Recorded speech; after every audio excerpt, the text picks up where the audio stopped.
Olá pessoal, eu sou o Edson Boaventura Júnior, sejam bem-vindos ao canal Enigmas e Mistérios e hoje a gente está com mais um vídeo extra para vocês aí. É a palestra que nós ministramos no evento lá da Praia das Toninhas, o primeiro Expo OVNI Toninhas, que aconteceu no dia 23 de outubro de 2021. Foi um evento muito legal, nós fizemos algumas ações sociais, plantamos árvores, recolhemos o lixo da praia e teve essa palestra e a exibição de um vídeo documentário sobre o caso das Toninhas. Mas hoje eu quero mostrar essa palestra aí muito interessante com as imagens, né, para que você saiba um pouquinho mais a respeito do caso do OVNI lá de Ubatuba. E a notícia interessante que eu tenho para vocês é que esse evento que nós fizemos lá, a gente vai estar repetindo, logicamente com outro formato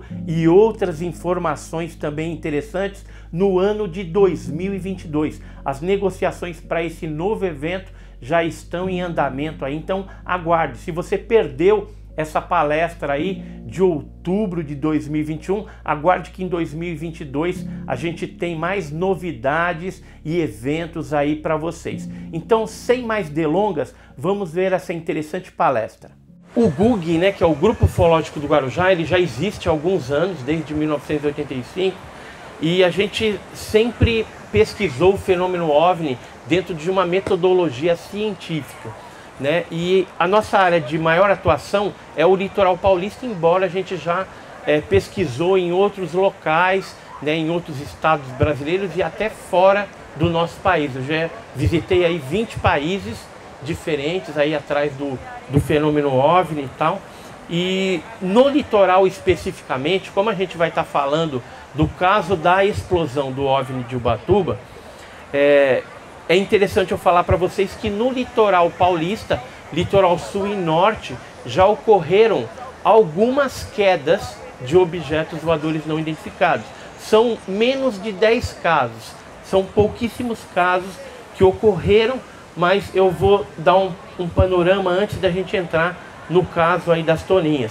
Por exemplo, o das Toninhas foi em 57, né, em setembro de 1957, mas nós já tivemos queda em Iguape, na cidade de Iguape, São Paulo, no dia 31 de outubro de 1963, né, a gente chegou inclusive a entrevistar testemunhas daquela época, né, que viram essa queda dentro do rio Peropava, lá em Iguape. Tem, por exemplo, na cidade de Itanhaém, uma outra queda que ocorreu em 1967. Em Santos, a gente teve uma queda também dentro de um mangue que ocorreu no dia 15 de fevereiro de 1976. Inclusive, esse fato que ocorreu em Santos, ele sai nos jornais como queda no mangue de Cubatão, porque naquela época Cubatão ainda, a cidade de Cubatão, não era emancipada, então fazia parte tudo de Santos.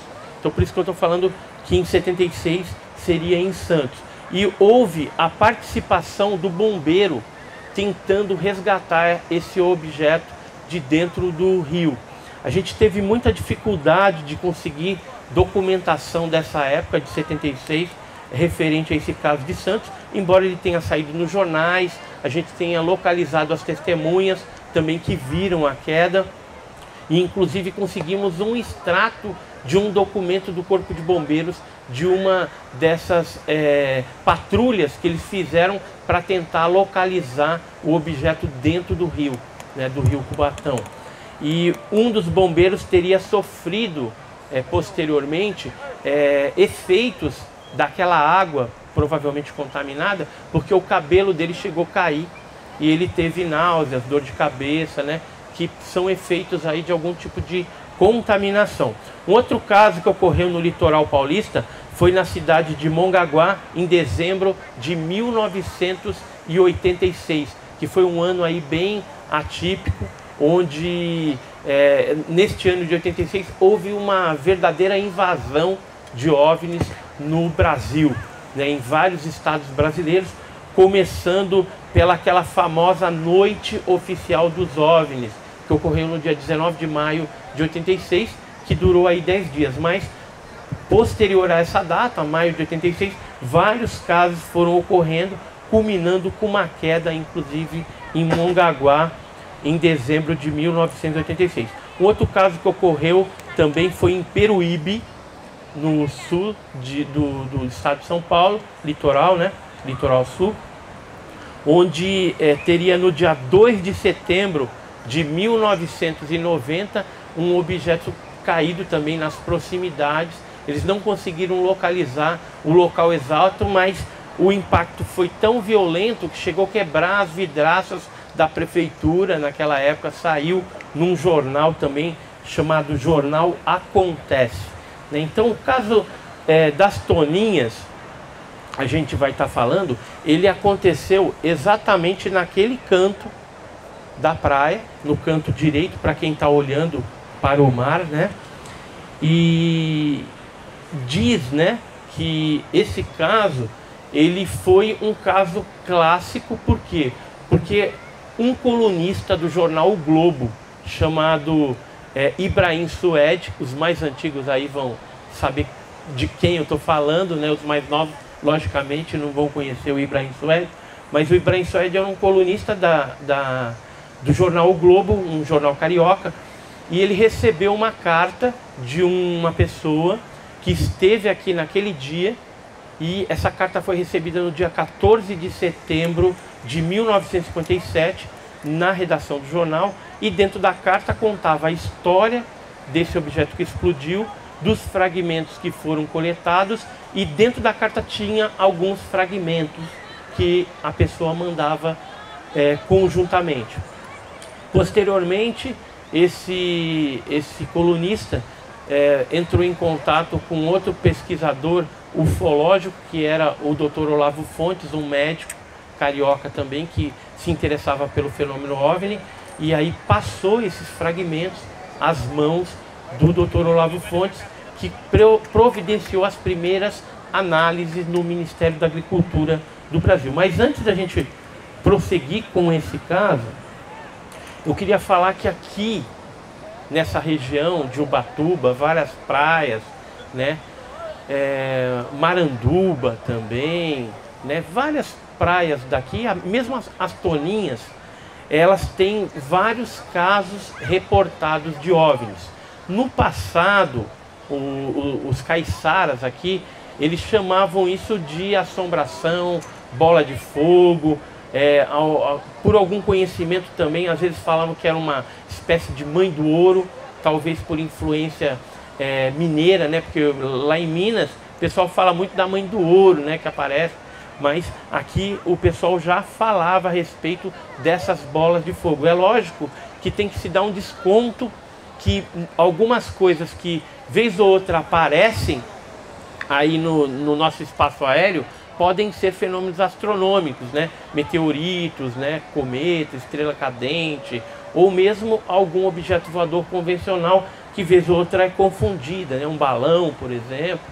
E aqui a gente tem que dar esse desconto, mas tem um fenômeno sim que ocorre periodicamente aqui nesse local e que às vezes é intitulado com um nome folclórico mais lendário, mas que se trata do mesmo fenômeno OVNI. Na década de 70, por exemplo, aqui em Ubatuba, a gente teve um caso bem interessante que foi testemunhado pela escritora bem conhecida aí, a Lígia Fagundes Telles. Ela chegou a, inclusive, escrever no livro dela, intitulado A Disciplina do Amor, esse caso que ela teve de avistamento com alguns colegas.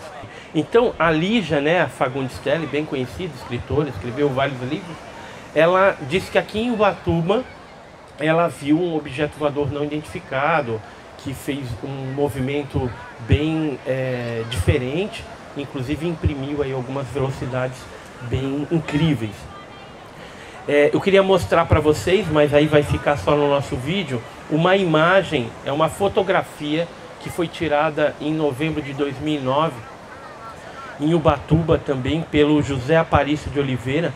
É um objeto que foi tirado de dia, e ele é bem parecido com um disco voador. Tinha, segundo a descrição dele, uma ponta meia esbranquiçada. Eu coloquei aqui duas fotos que ele teria tirado a respeito desse objeto fotografado em novembro de 2009 em Ubatuba. Ele chegou a dar o depoimento para nós e ele falou assim, entre aspas então: quando eu olhei para o céu, logo percebi que era algo diferente, pois o formato era de um disco voador. Tinha uma luz branca em um dos lados, no outro não tinha, e dava a impressão que girava no próprio eixo. Ele voava de um lado para o outro e ficou poucos segundos. Depois que eu peguei a câmera e bati a primeira foto, aquele disco parece que percebeu minha intenção e foi se afastando na vertical e ganhou altura rapidamente, sumindo rumo ao espaço, disse o José Aparício, né? Então eu estou falando alguns casos até para a gente se situar e saber que Ubatuba é uma área de grande incidência, vez ou outra o fenômeno se manifesta aqui. Uma outra imagem que eu ia mostrar para vocês é um vídeo que foi feito pelo Marcos Ferreira na praia do Perequemirim. Então no dia 14 de abril de 2017 ele teria filmado um objeto arredondado e bem vermelho, né, meio avermelhado, e que ficou fazendo algumas evoluções. Ele, no depoimento que ele deu para nós, né, que eu coloquei bem resumidamente, mas ele falou o seguinte, entre aspas: estávamos em casa quando de repente, bem alto no céu, apareceu uma bola de luz vermelha, bem intensa, que lentamente desceu como se fosse pousar e sumiu no ar. Fiz o primeiro vídeo, mas depois houve outra aparição e filmei novamente. As duas aconteceram no intervalo de meia hora.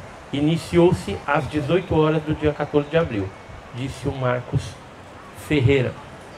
Além de casos assim de avistamentos que vez ou outra acontecem, não só na parte da cidade, no mar também, às vezes na serra, nesses morros que a gente tem aqui atrás, também vez ou outra também são observados. Não só em Ubatuba, mas nas cidades circunvizinhas também, né? Caraguatatuba, São Sebastião, Ilhabela. A gente tem alguns casos aí bem interessantes, até de pouso de nave na areia da praia e com a saída de tripulantes que interagem com essas testemunhas.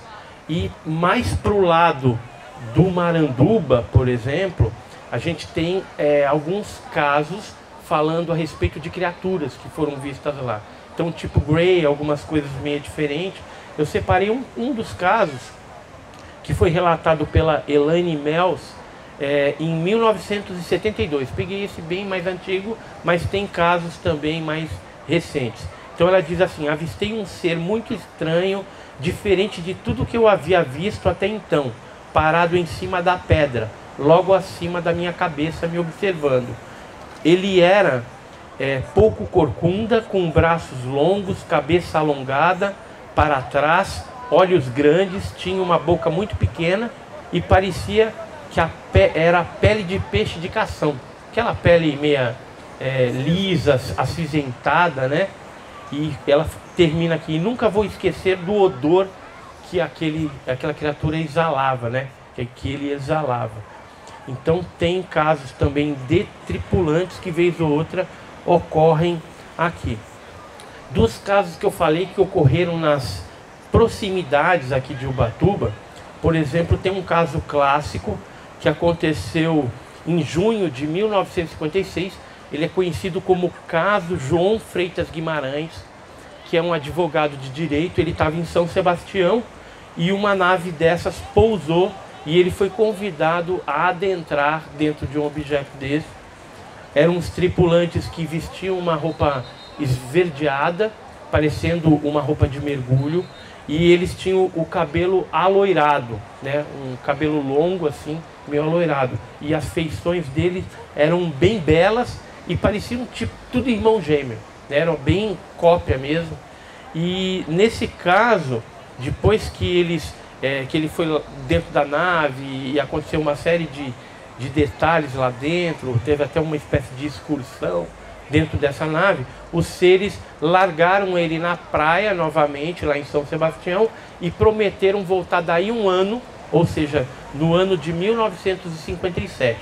O caso dele ganhou as manchetes de jornais na época. Como ele era um advogado de direito, uma pessoa bem crível também, né? Uma pessoa responsável ali, os militares da aeronáutica, o comandante Camarão, procurou ele e falou: olha, Freitas Guimarães, se você for lá daqui um ano, lá naquela região onde eles prometeram voltar, eu vou ter uns jatos lá esperando para mandar bala no disco voador, né? E aí ele acabou não indo, mas naquele dia a aeronáutica estava lá e várias pessoas reportaram no dia que tinha sido combinado a aparição dessa nave, que fez uma volta na Ilhabela e depois seguiu rumo ao mar, né? Então foi visto, saiu nos jornais na época, em programas televisivos também, o depoimento das pessoas que viram. É um caso excepcional, né? Em que os tripulantes do OVNI prometeram voltar daí um ano e voltaram realmente.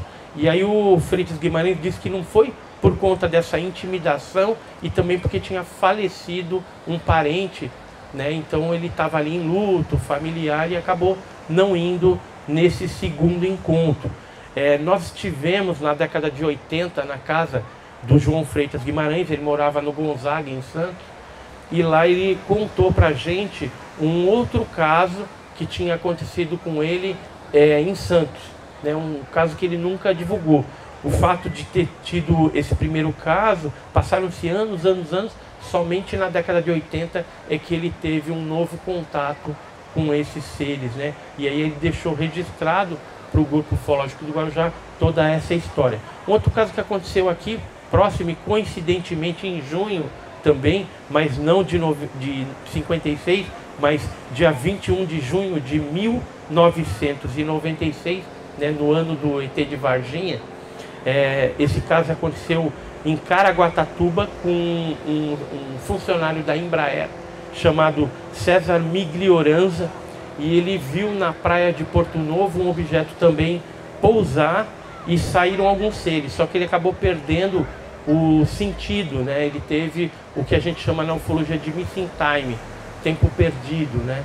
Então ele desmaiou, estava num determinado quiosque com a namorada ali, a esposa, e aí depois, quando ele se deu por si, o objeto já não estava mais, aquelas duas criaturas que foram avistadas que pareciam os Greys, né?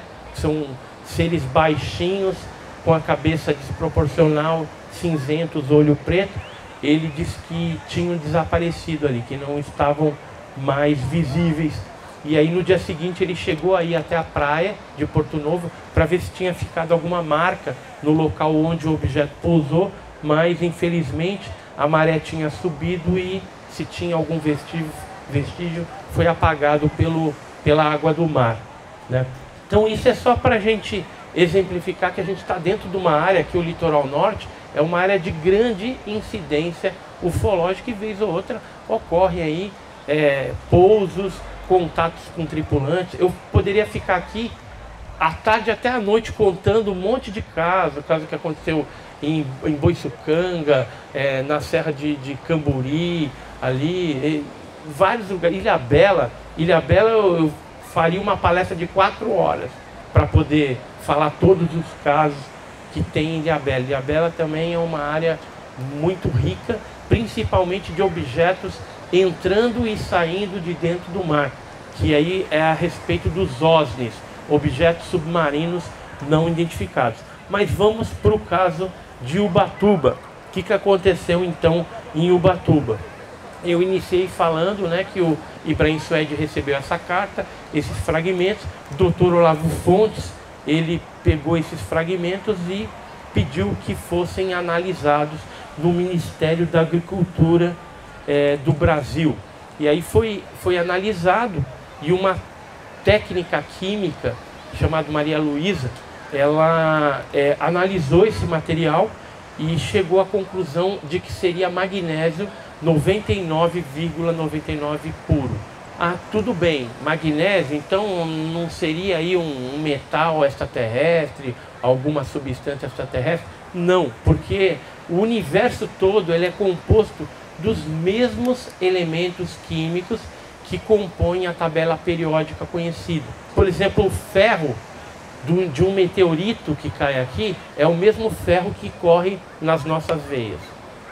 Então, tudo no universo é feito dos mesmos elementos químicos.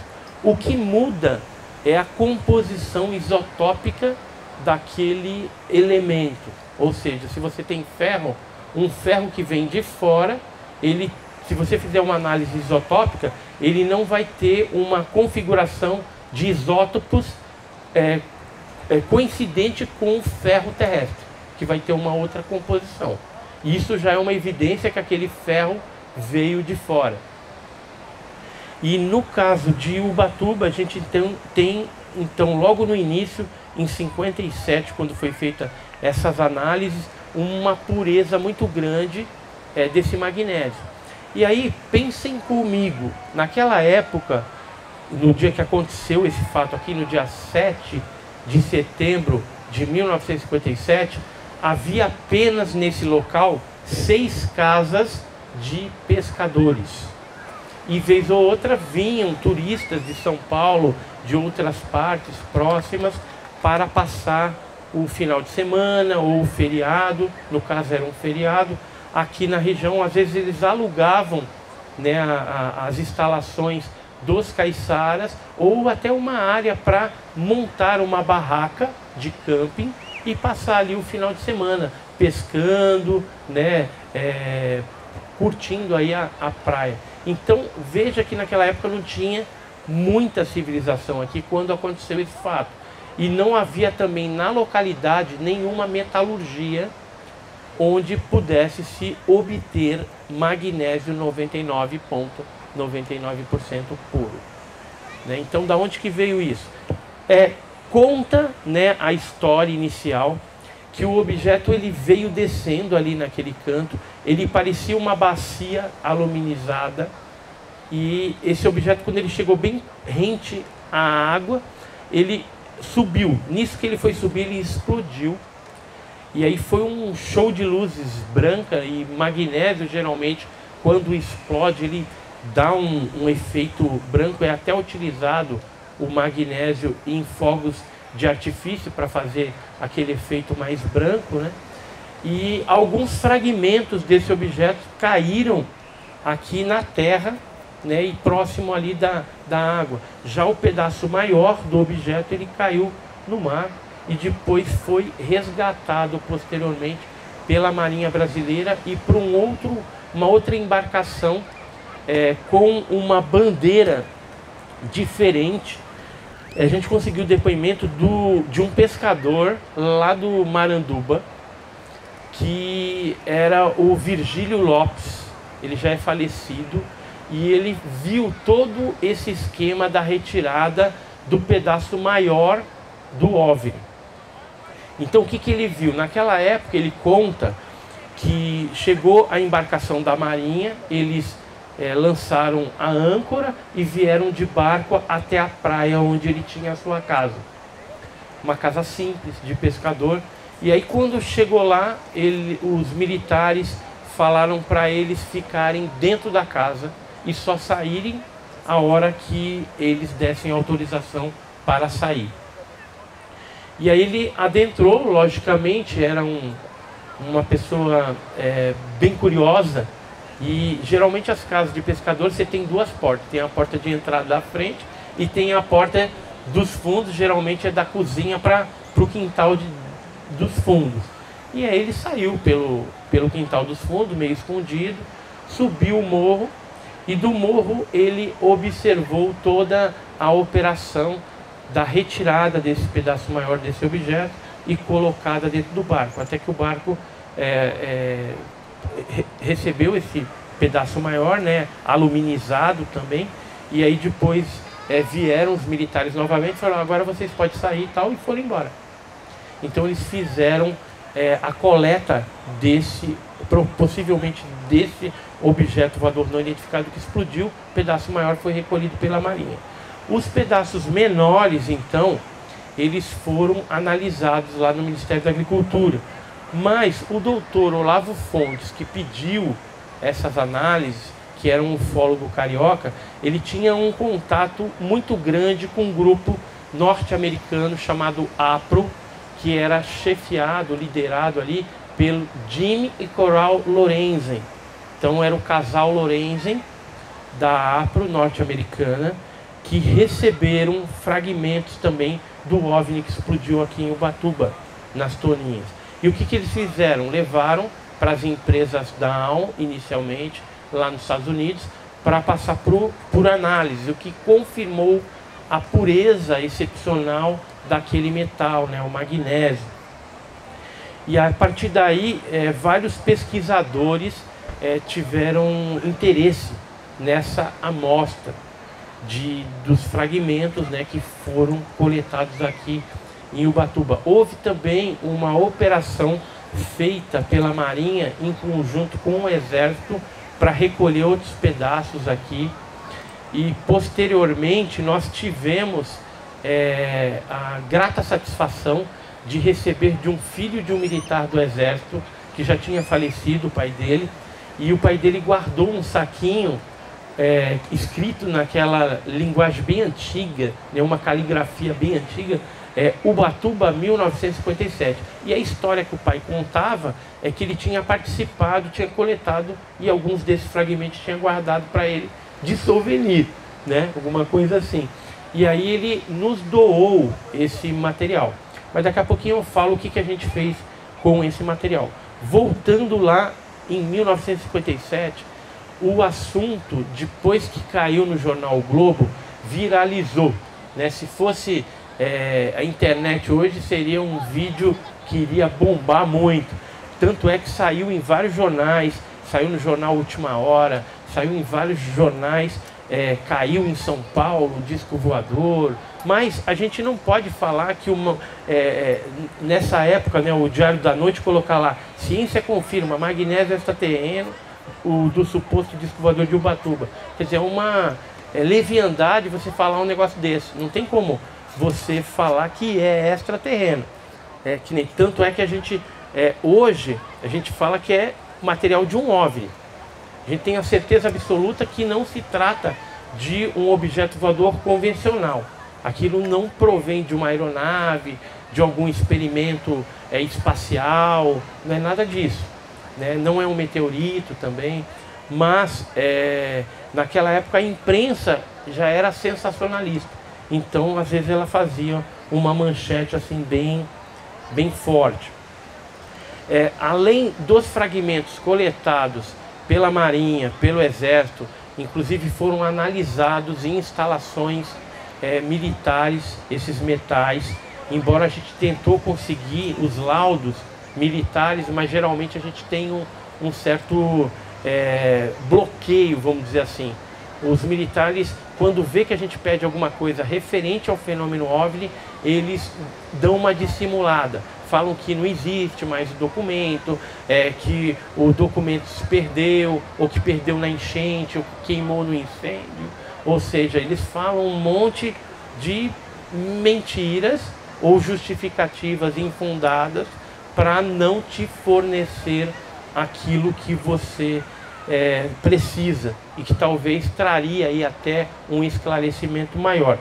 Mas, além desses fragmentos coletados, né, durante esse tempo pelos militares, pelos civis, o que chegou na mão do Olavo Fontes, o que foi para a APRO nos Estados Unidos, que hoje está na Universidade de Stanford, né, lá nos Estados Unidos também. Quem cuida da amostra atualmente é um pesquisador, um professor físico chamado Peter Sturrock.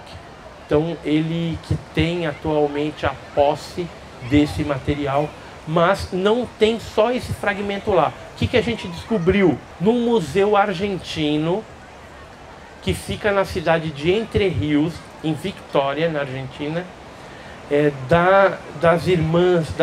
da mãe e filha Simondini, né, Andrea Simondini, e elas tinham lá alguns fragmentos de OVNIs. E curiosamente, tinha um fragmento que, segundo os pesquisadores que cederam esse material para ela, e até um pedaço grande, não é um pedaço pequenininho, É um pedaço desse tamanho, assim, mais ou menos. São 2 pedaços.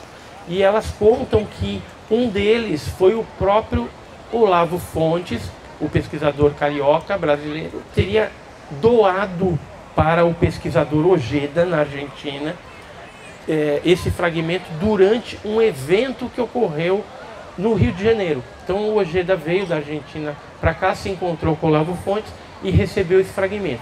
Já quando ele estava mais velhinho, ele já não queria mais mexer com ufologia. Como existia esse museu da Andrea Simondini, ele resolveu doar esse material para lá, e aí elas expunham esse material no museu. Outro fragmento que chegou na mão delas foi através de um marinheiro mercante. E esse marinheiro mercante também teria obtido aqui na costa do Brasil, né, dessa região, um fragmento desse objeto que explodiu em Ubatuba. Pois bem, eu estive lá visitando esse local, mas antes de eu estar lá nessa localidade, quem que esteve lá interessado nesses fragmentos? O Jacques Vallée. Quem que é o Jacques Vallée? É um físico francês conhecidíssimo. Ele foi um dos assessores, trabalhou conjuntamente com o Dr. J. Allen Hynek, do projeto Blue Book, que é um projeto norte-americano. E o Jacques Vallée, ele também é consultor da NASA e foi consultor, não sei se é ainda, do Bigelow Aerospace, do Robert Bigelow, um bilionário que está envolvido aí na parte espacial. E aí que ele fez? Foi até o museu e solicitou, pediu para que as curadoras do museu lhe cedessem fragmentos das 2 pedras, para que ele efetuasse aí análises isotópicas. Juntamente com quem?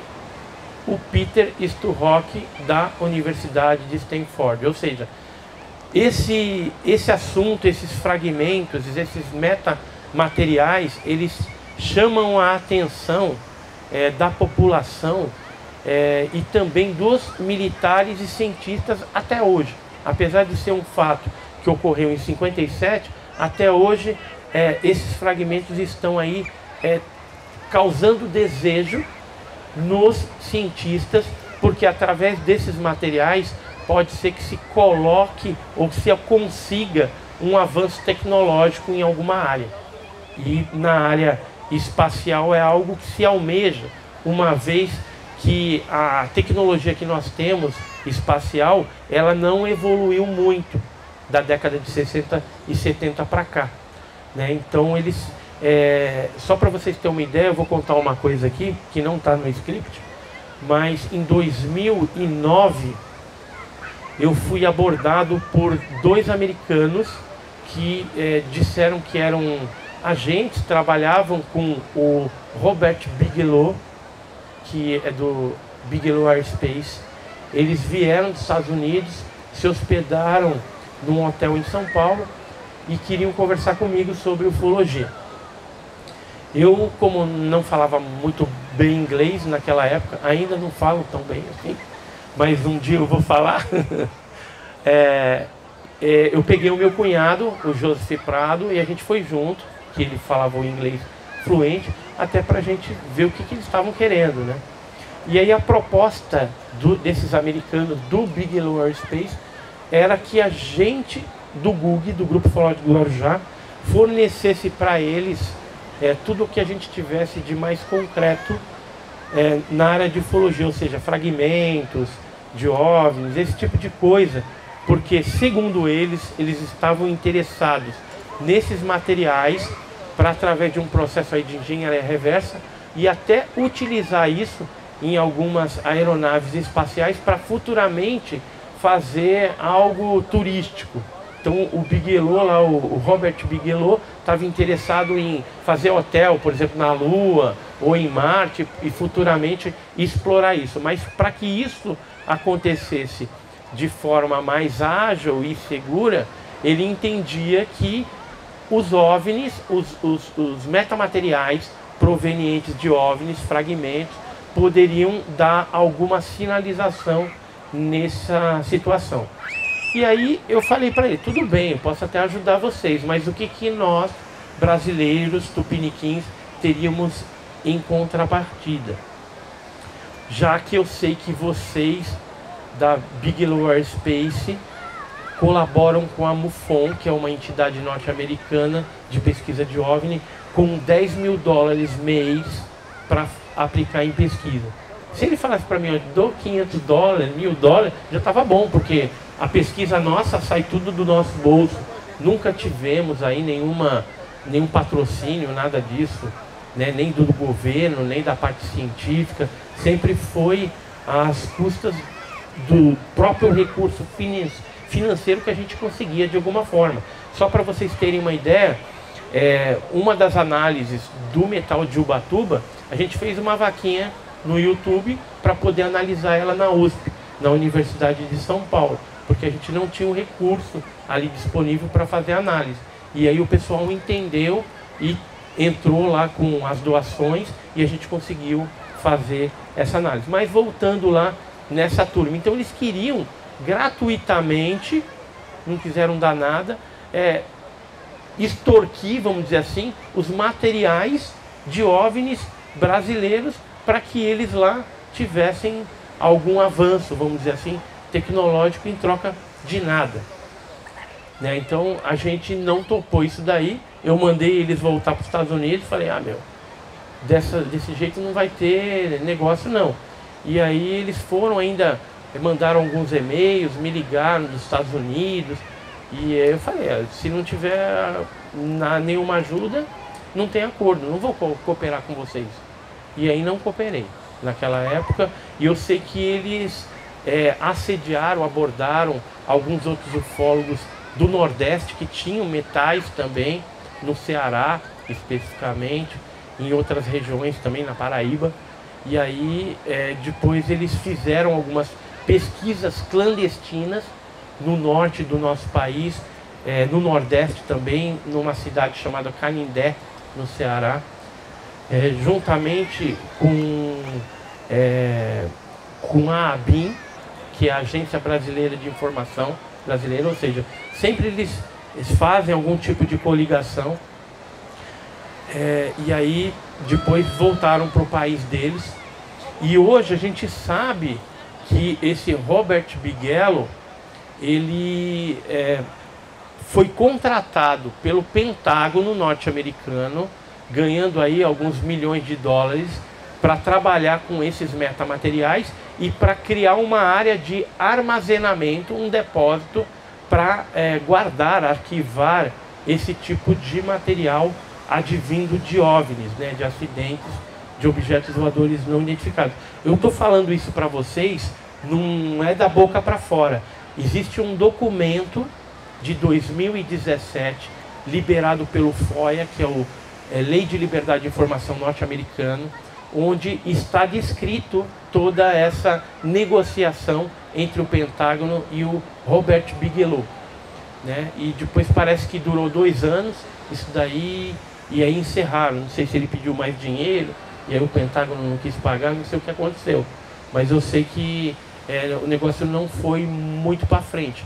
Mas o Bigelow, ele é um dos cientistas envolvidos com a área espacial que admitem a presença extraterrestre, né? Ele não tem nenhuma dúvida, ele é bem convicto que o fenômeno OVNI existe, que extraterrestre existe, porque, segundo o que ele já falou, inclusive em programas televisivos, um depoimento, uma entrevista que ele deu para um programa 60 Minutos, 60 Minutes, né, norte-americano, ele chegou a falar que o que ele viu traz essa convicção em relação aos OVNIs. Ele é um dos poucos que falam a respeito de OVNIs e que estão envolvidos com a área espacial. O Elon Musk, né, do Starlink, mais conhecido, ele recentemente também falou alguma coisa, mas até pouco tempo atrás ele não falava muito a respeito disso. Mas vamos para frente aqui, porque o que interessa é o caso de Ubatuba. Então, o Jacques Vallée, aquele físico francês, ele conseguiu essas amostras, fez análise isotópica, ele fazendo análise isotópica, que mostra que a amostra do metal do OVNI que explodiu aqui em Ubatuba, ela tem uma configuração isotópica diferente, né? Significativa, ele fala que é significativa diferente das amostras terrestres, do magnésio terrestre. Ou seja, existe uma tabela de magnésio terrestre que você, pelas análises isotópicas, você consegue até saber que aquele magnésio foi produzido na Rússia, aquele outro magnésio foi produzido em tal lugar, entendeu? Então dá para você saber a região. E no caso desse metal que foi analisado recentemente, a análise isotópica dele revelou algo totalmente diferente, ou seja, surpreendente. Então não é um magnésio da Terra. É algum magnésio que foi forjado, né, em metalurgia de alguma forma diferenciada aí. Mas deixa eu falar um pouquinho agora dos metais que nós recebemos em 2016. Então o filho do militar do Exército cedeu para a gente 4 fragmentos que estavam dentro daquele saquinho, e a gente não tinha certeza se aquilo era realmente do caso de 1957, embora o saquinho era bem antigo, era um papel amarelecido, parecia até ser velho mesmo, da década de 50, mas fake está cheio por aí. Então, o que a gente tomou de decisão? Para saber se está atrelado ao caso das toninhas realmente, a gente precisa fazer inicialmente uma análise qualitativa. Para quê? Para saber se naquela amostra tinha uma concentração de magnésio grande, mesmo que tivesse combinada com outros elementos químicos. E foi o que a gente fez. Levamos para o ICT na USP, na Universidade de São Paulo, e lá foi feita uma análise qualitativa. Nessa análise qualitativa deu que realmente a amostra tinha um percentual grande de magnésio, embora a gente não sabia ainda o quantitativo. Então aí a gente fez a vaquinha para fazer a análise quantitativa no LCT da USP. E essa análise a gente inclusive acompanhou fisicamente junto com o Antônio, que é o técnico lá. Ele fez a análise na nossa frente, a gente explicou do que se tratava aqueles fragmentos, e aí confirmou que tinha 99,3 de magnésio puro, sendo que o 0,07 era de óxido de magnésio. Então é um relatório até extenso, grande, que confirmou que aquele metal realmente era magnésio puro, e aí a gente estava diante dos fragmentos daquele caso famoso da Praia das Toninhas, né? Então isso é uma relíquia. A gente pretende futuramente até colocar isso no museu, né?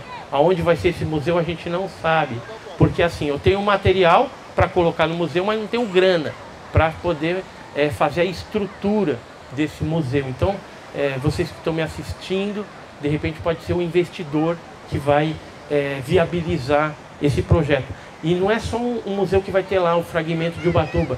Nós temos várias outras amostras, amostra de sapata também, que são marcas do trem de aterrissagem de OVNI, amostra de solo, de vegetação, pelo de chupacabras, tem documentos oficiais da aeronáutica, mais de 1.300 páginas, enfim, tem um material riquíssimo que a gente quer colocar nesse museu, e que o museu não seja só um museu ufológico, mas que ele tenha a parte astronômica e astronáutica também, né? Para a gente colocar a parte espacial, colocar aí a parte astronômica, meteoritos, né? Porque é algo interessante.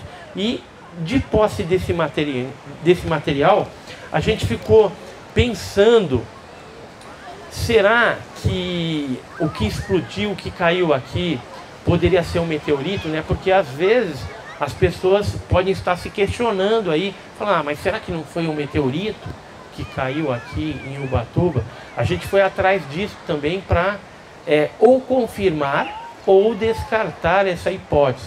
E aí um dos pesquisadores e especialistas em meteorítica que nós consultamos, que fez um laudo para nós, é o Paulo Anselmo Mattioli. E o Paulo Anselmo Mattioli foi categórico, ele falou que isso que você tem na mão não é um meteorito, não tem característica de meteorito, e meteoritos que já caíram na Terra têm no máximo 26% de magnésio.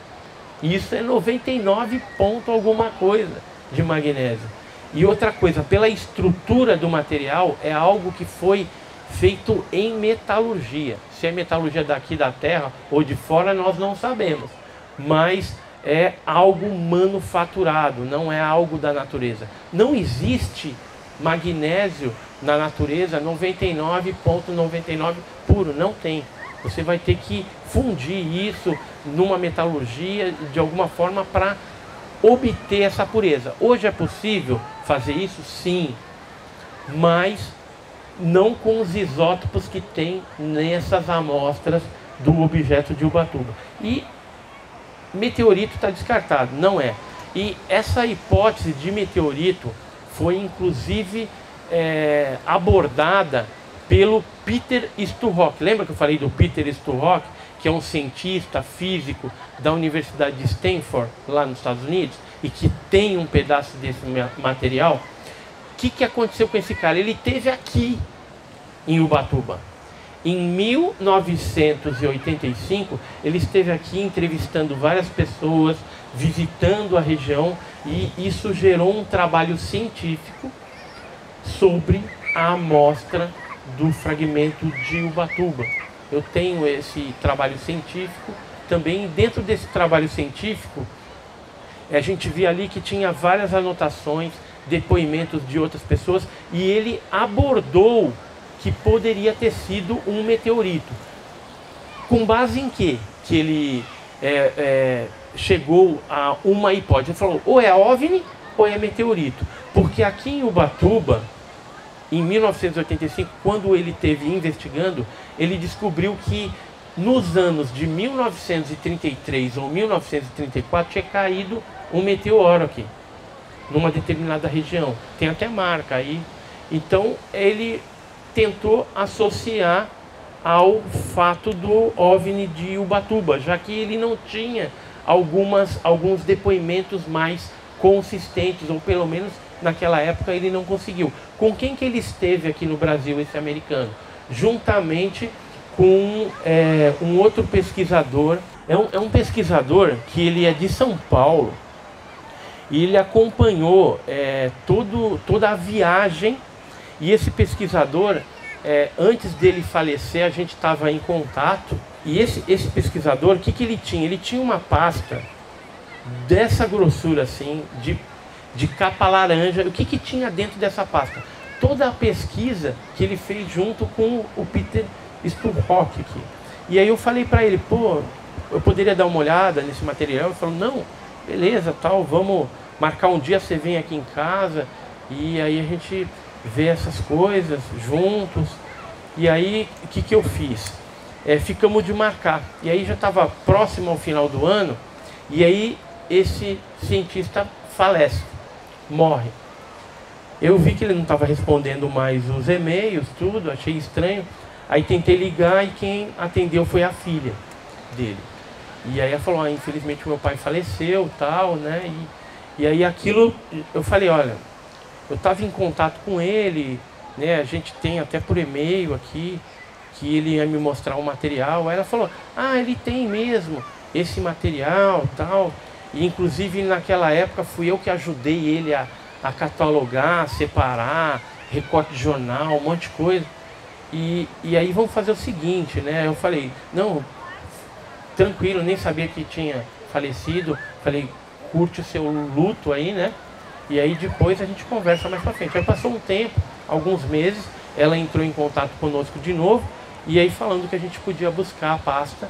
E aí eu escaneei todo esse material dele e me surpreendi. Porque o que tinha nessa pasta? Toda a pesquisa, os relatórios originais, as entrevistas das pessoas aqui na região, e que mostravam que tinham testemunhas civis e militares também.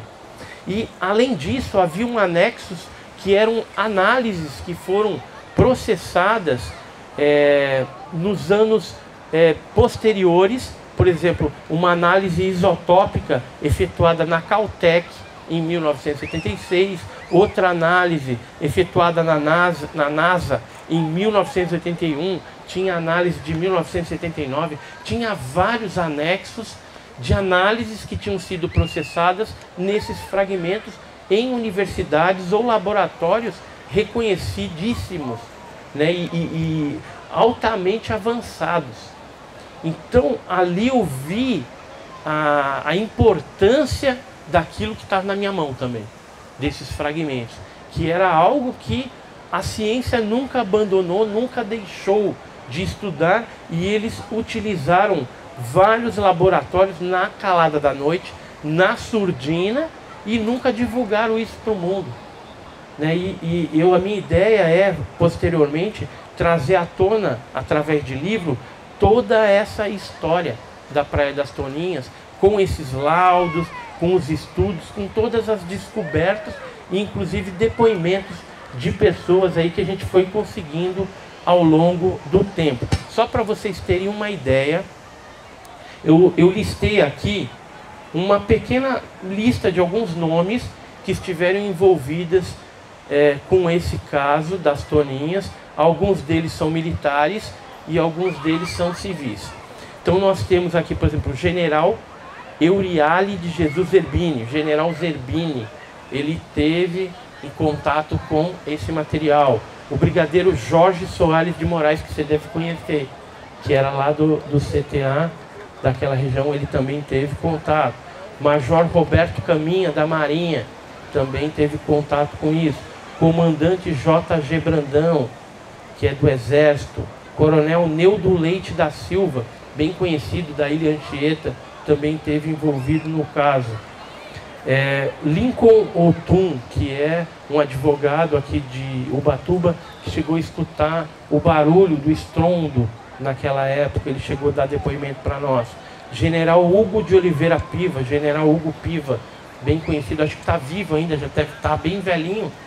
Ele chegou a falar para esse pesquisador que nos cedeu esse material, inclusive tem algumas cartas assinadas pelo general Hugo Piva e por esse brigadeiro Jorge Soares de Moraes.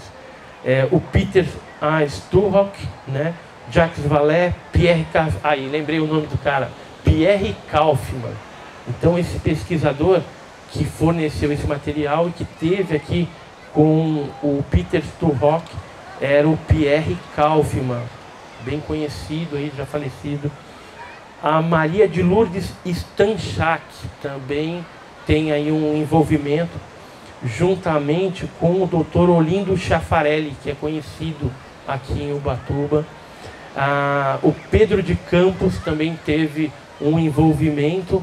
Ele chegou a pegar na mão, junto com um amigo dele, um desses fragmentos que o pai dele tinha, que era também militar. E aí naquela época ele até ficou com um pedaço, mas depois nas mudanças ele acabou perdendo, ele acabou dando depoimento para nós. Tem o senhor Joaquim, que era da Ponta das Toninhas aqui também, que teve um envolvimento com o caso. João Carlos Kugler, também, que é nome até de rua aqui em Ubatuba. Ele é uma pessoa bem reservada, mas naquele dia ele estava pescando e viu o fenômeno também luminoso.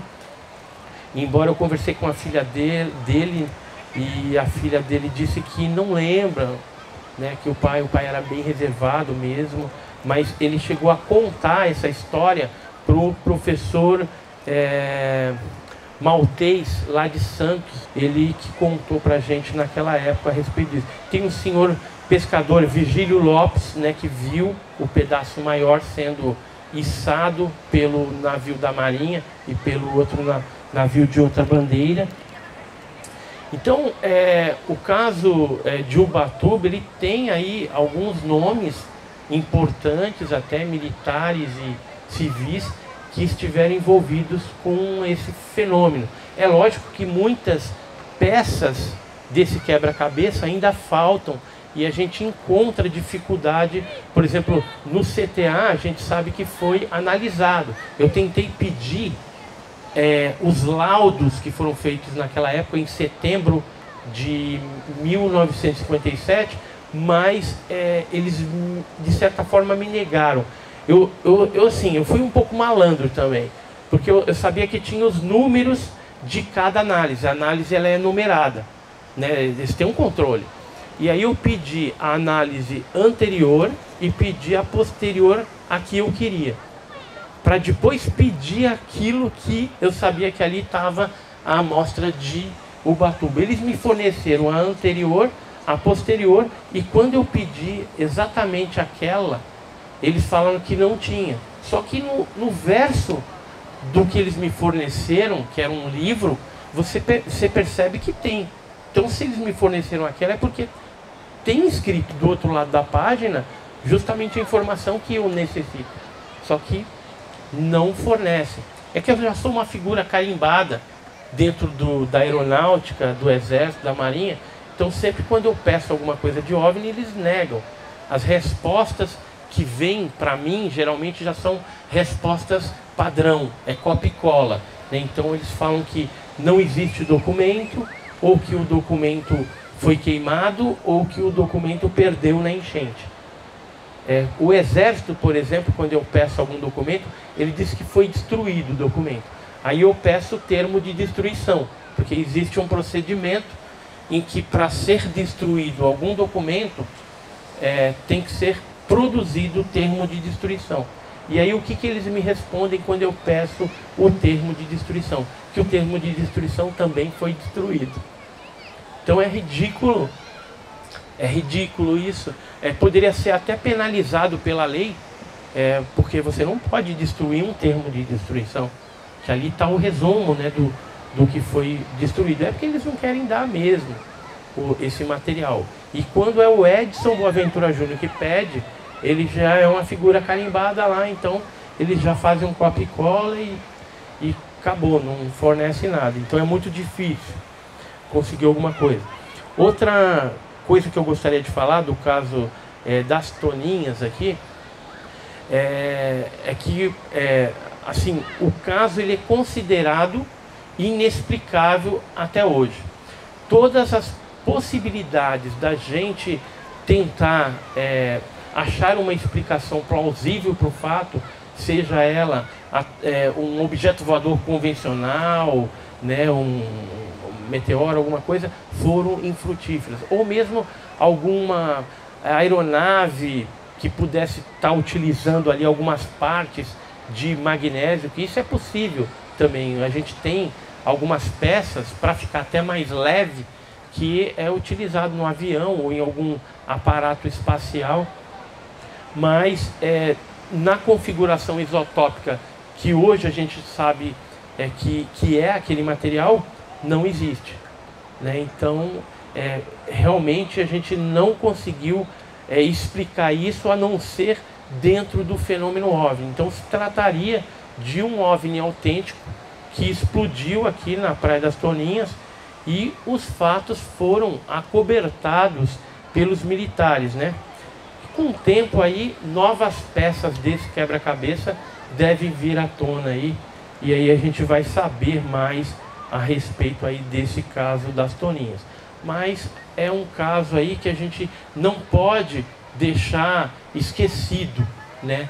A população aqui das Toninhas, de Ubatuba, tem que deixar essa memória viva de alguma forma. Eu vou fazer minha parte, vou escrever um livro sobre esse episódio que aconteceu aqui e vou tentar colocar ali o máximo de informações que eu juntei ao longo de 40 anos aí de pesquisas, e com certeza não vai esgotar o assunto, mas muitos aí que vão estar escutando a gente, de repente alguma pessoa mais antiga, que ouviu dos pais, dos avós, alguma coisa, às vezes tem alguma informação relevante para estar passando para nós, né? Até para a gente colocar mais uma pecinha do quebra-cabeças, né?